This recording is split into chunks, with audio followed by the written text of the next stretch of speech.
সবকিছু মিলে আজকে ধামাকাটা রান্নার ভিডিও আছে, তো সবাই কিন্তু দেখবেন এবং কমেন্ট করে জানাবেন যে রান্নাটা কেমন ছিল। হ্যালো এভরিওয়ান, আসসালামু আলাইকুম। কেমন আছেন সবাই? সকালবেলা নাস্তা খাওয়ার পরেই মনে মনে ভাবতেছি যে দুপুরবেলা কি রান্না করব। সমস্ত কিছুই কিন্তু ফ্রিজে আছে, কিন্তু এই শীতের জন্য আমি বের হতে মন চাচ্ছে না কম্বলের থেকে। দেখেন আমি কম্বল গায়ে দিয়ে বসে আছি, ওইদিকে কিন্তু 10টা সাড়ে 10টা বাজে, এখনো তেমন একটা রোদ্র ওঠে নাই, সকাল সকালই আছে। তো এইদিকে আমার ছোট বোন ঘরে আসছে, বলতেছে আপু কি রান্না করবা?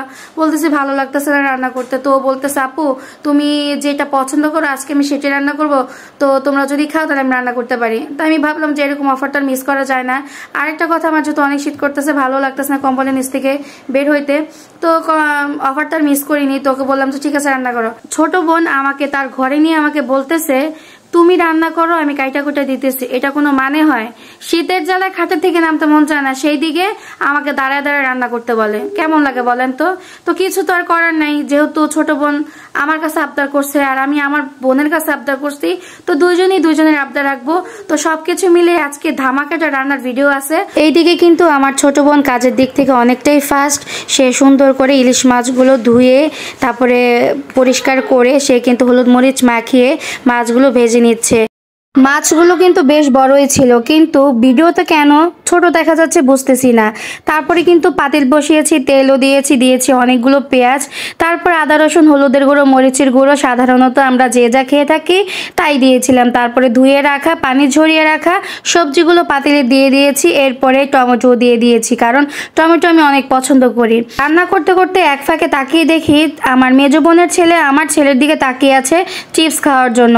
বড় ছেলেও কম চালাক না, চিপসগুলো চুষে খেয়ে তাকে শুধুমাত্র খোসাটাই খাওয়াচ্ছে, আর ও তো বসে আছে খাওয়ার জন্য। দুই ভাইয়ের ভালোবাসা দেখে কিন্তু বেশ ভালো লেগেছিল। এখানে কিন্তু তরকারিটা কষানো হয়ে গেছে, তারপর বেশ খানিকটা পানিও দিয়েছি, তারপর এক এক করে মাছগুলো আমি তরকারির উপর বিছিয়ে দিয়েছি। বলক আসার সাথে সাথে আমি ধনিয়া পাতা বিছিয়ে দিয়েছিলাম তরকারির উপরে, কারণ শীতকালীন তরকারি যেতে যদি বেশি করে ধনিয়া পাতা না খাওয়া যায় তাহলে কিন্তু একদমই ভালো লাগে না, আর আমার তো অনেক পছন্দ।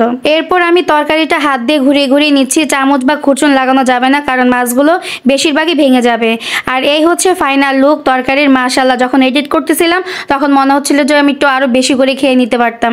তো তারপরে ডাল ভুনাও ছিল, এখানে ডাল আমি মাখিয়ে বসিয়ে দিয়েছি। এরপর ডালটাও ঘনত্ব বেড়ে গেছে, তারপর ধনিয়া পাতা দিয়ে নেড়ে চেড়ে নিয়েছিলাম সবাই একই সঙ্গে খাওয়া দাওয়া করবো, কিন্তু শীতের চোটে কেউই বাসা থেকে বের হচ্ছে না, তাই সবার জন্য বাটিতে করে খাবারগুলো বেড়ে সবার বাসায় পাঠিয়ে দিয়েছি। তারপরে আমরাও খেয়েছি, ভীষণ মজা ছিল। ছোট বোনের হাজবেন্ডের হালাল রোজগারের টাকায় খাবার খেয়ে ভীষণ খুশি, বলতে চাই আলহামদুলিল্লাহ। তাদের সংসার এভাবেই আর রুজি রোজগার বরকত বেড়ে উঠুক আর আমাদের দাওয়াত দিয়ে খাওয়াক। তো আজ এই পর্যন্ত, সবাই ভালো থেকো, সুস্থ থেকো, আল্লাহ হাফেজ।